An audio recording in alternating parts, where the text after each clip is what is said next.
Kecepatan penambangan udah menurun, Pak. Iya, 0,0027. iya menurun memang. Berarti udah banyak yang unduh yang ikut Pay Network, Pak. Banyak, Pak.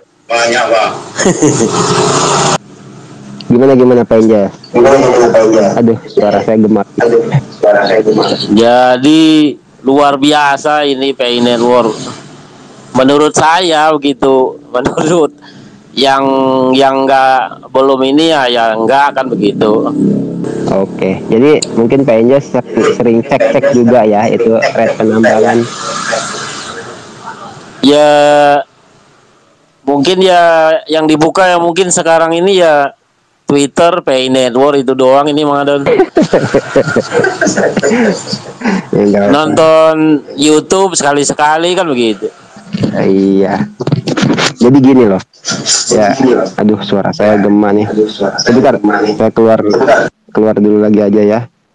Nah, tes. Gema nggak Pak Yes? Enggak. Oke ya, ini sih yang jaringan nih.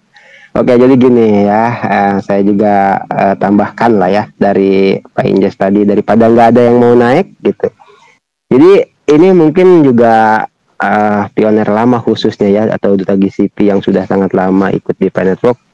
Itu yang dulu-dulu tuh sampai beredar kabar bahwasanya ketika rate penambangan semakin menurun, gitu kan, nah maka akan semakin sulit tentunya untuk mendapatkan Pay, gitu kan.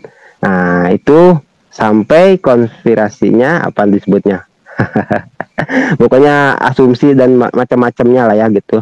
Itu sampai banyak pionir yang berpikiran, oh berarti nanti itu kita beralih ke node katanya. Nah tapi setelah kita ngobrol bareng sama Pak Andi Nova juga waktu itu ya, bahwasanya ya nggak mungkin. Terus memang dulu pernah ada ya, sudah saya bagikan juga videonya wawancara Dr. Nicholas Kokalis, cuman saya nggak tahu itu resmi atau tidak, yang mengabarkan ketika diwawancara itu menjawab tren masa depan adalah tren seluler atau ponsel ya.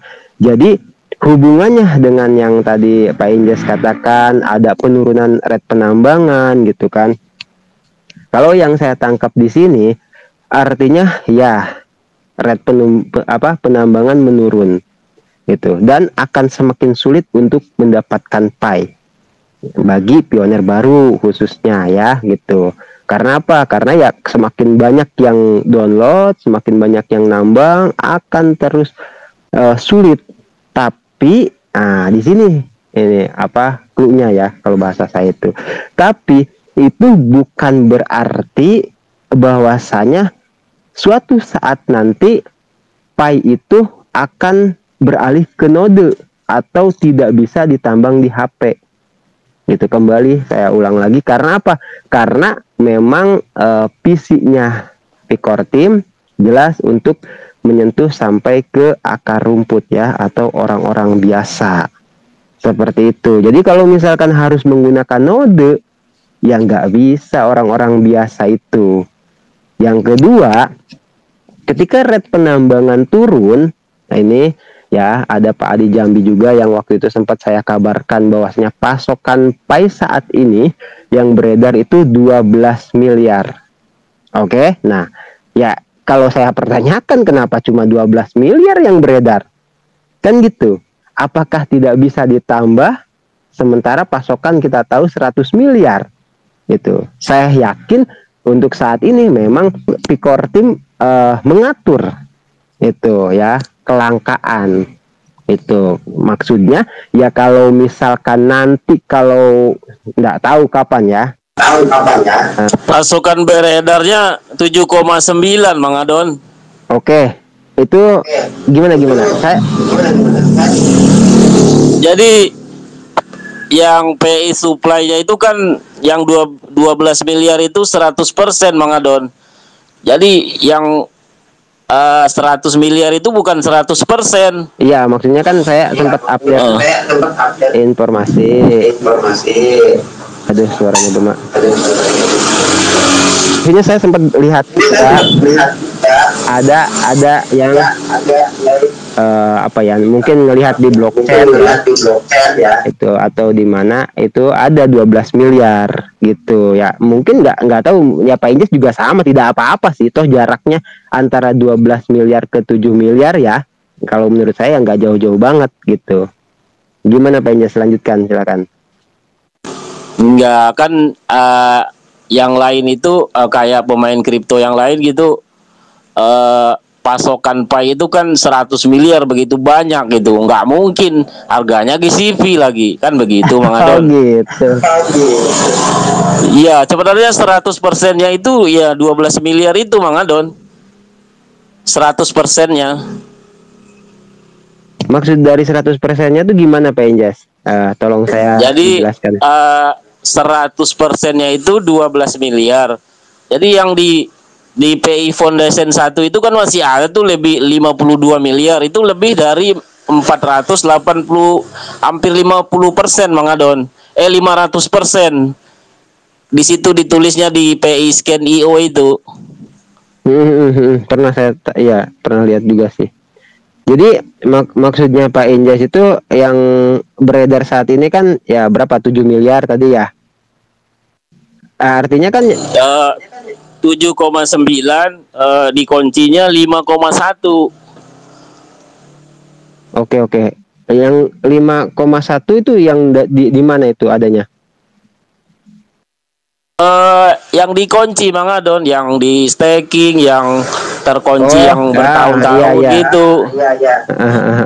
Jadi ya itu kan, jadi maksudnya secara keseluruhan Pak Injas, berarti kan 7,9 sama 5,1 itu kan semuanya 12 miliar Pak Injas. Ya terima kasih kalau Pak Injas sudah menjelaskan lebih detail seperti itu ya.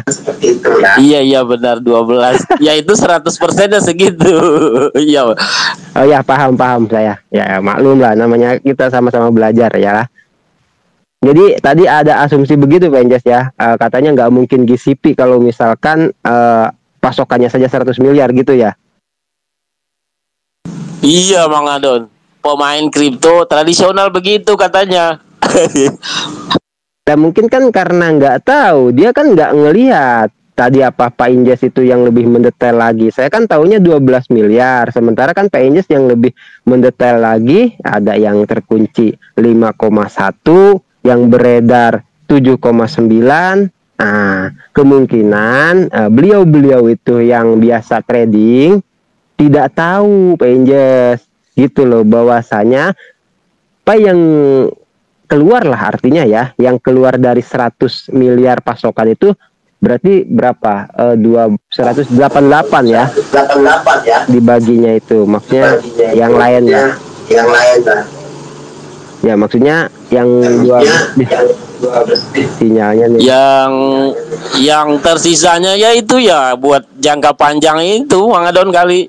Iya, kan saya sempat update juga bahwasanya kalau nggak salah untuk apa simpenan Pikortin atau apalah ya gitu, itu kan 20% dari 100 miliar itu. Mungkin ada yang udah dengar di sini ya. Gitu, terus ada yang dibagi-bagi lah intinya yang 100 miliar itu kan Penjas ya. Nah, itu makanya saya bahasakan untuk saat ini Pikortin memang betul-betul mengatur pasokan Pi gitu kan. Iya betul Bang Adon.